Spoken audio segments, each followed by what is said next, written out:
ओम शांति। 12 नवंबर 2024 की मुरली से विशेष पॉइंट।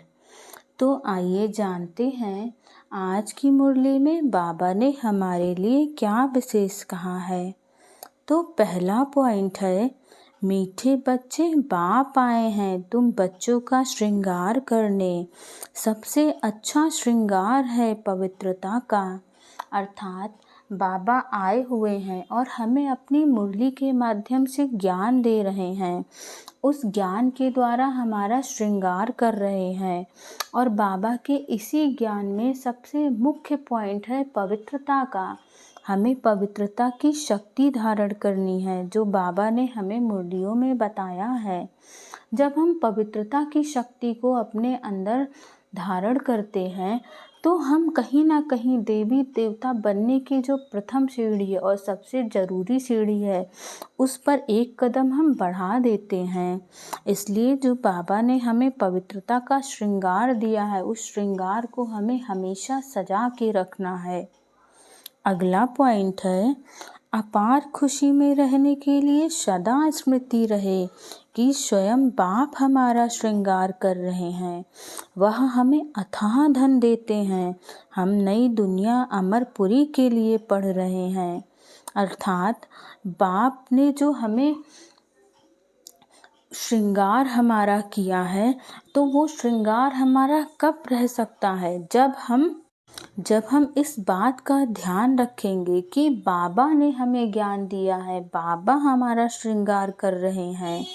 इसलिए हमेशा हमें इस खुशी में रहना है कि स्वयं बाबा आके हमें पढ़ा रहे हैं, हमें देवी देवता बना रहे हैं एक सामान्य इंसान से, और हमें अमरपुरी का मालिक बना रहे हैं। हमें सतयुग की राजाई देने के लिए बाबा आए हैं।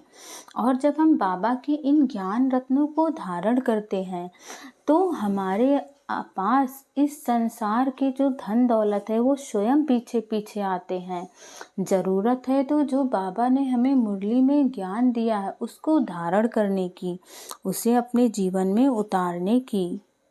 अगला पॉइंट है, विजय माला में पिरोने के लिए निश्चय बुद्धिपन दैवीय गुण धारण करने हैं। जो दिया उसे वापस लेने का संकल्प कभी ना आए। संचय बुद्धिपन अपना पद नहीं गंवाना है। अर्थात बाबा हमें क्या बता रहे हैं कि अगर हमें दैवीय गुण धारण करने हैं तो हमें निश्चय बुद्धि रहना पड़ेगा। अगर हमें ये चाहिए कि हमें विजय माला में पिरोना है अपने आप को तो हमें बाबा के दिए हुए ज्ञान को बिल्कुल दृढ़ निश्चय के साथ धारण करना है। और अगर हमने किसी को भी कोई भी चीज़ दिया है, अर्थात बाबा को जो हमने अपने अवगुण दिए हैं उसे कभी भी वापस लेने का हमें संकल्प नहीं करना है। अर्थात हमें बाबा के ज्ञान का मनन चिंतन करना है। और कभी भी अगर हम किसी भी बात पे संशय करते हैं बाबा के तो हम अपने पद को गवाते हैं। जो हम एक कदम अपनी लाइफ में आगे बढ़ते हैं, ज्ञान में आगे बढ़ते हैं, जब हम संशय कर लेते हैं तो हमारा एक कदम पीछे आ जाता है। और मैं तो कहूँगी कि आप आंखें बंद करके परमात्मा के ऊपर भरोसा करिए, देखिए वो आपको कहाँ से कहाँ ले जाते हैं। ये मेरे जीवन का अनुभव है। अगला पॉइंट है, क्रोधी आत्मा को रहम के शीतल जल द्वारा गुण दान देने वाले वरदानी आत्मा भव। अर्थात अगर आपके सामने कोई भी ऐसी आत्मा आती है जो क्रोध के वशीभूत है, उसको बहुत ज़्यादा गुस्सा आया हुआ है या वो किसी बात से आपके ऊपर गुस्सा कर रही है, तो आपको शांत रहना है क्योंकि हम परमात्मा के बच्चे हैं। हमें बाबा ने सारे गुण और शक्तियाँ दान में दिया है तो हमें अपने शांति के गुण को उस टाइम दिखाना है और शांति के गुण के द्वारा सामने वाली आत्मा को भी शीतल करना है, शांत करना है। और हम अपने शांति के वाइब्रेशन को जब फैलाएंगे तो सामने वाली आत्मा भी खुद ब खुद शांत हो जाएगी। तो हमें उस जितनी भी इस संसार में आत्माएं हैं उन सब को हमें शीतलता का दान देना है।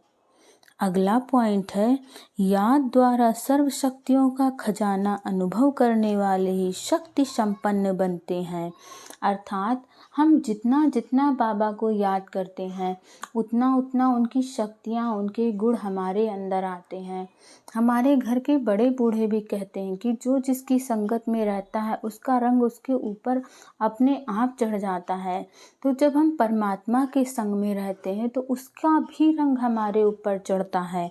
और जितना जितना हम बाबा को याद करते हैं उनकी सर्व शक्तियाँ हमारे अंदर स्वतः आती हैं और हमें उन शक्तियों को अपने जीवन में अनुभव करना है। जब भी सिचुएशन आए तो आपको उन शक्तियों को प्रयोग करना है और इस तरह बाबा के याद में पक्के बन के हमें सर्वशक्ति संपन्न बनना है। कोई भी जीवन में सिचुएशन आए तो आप उसका धैर्य के साथ सामना करिए।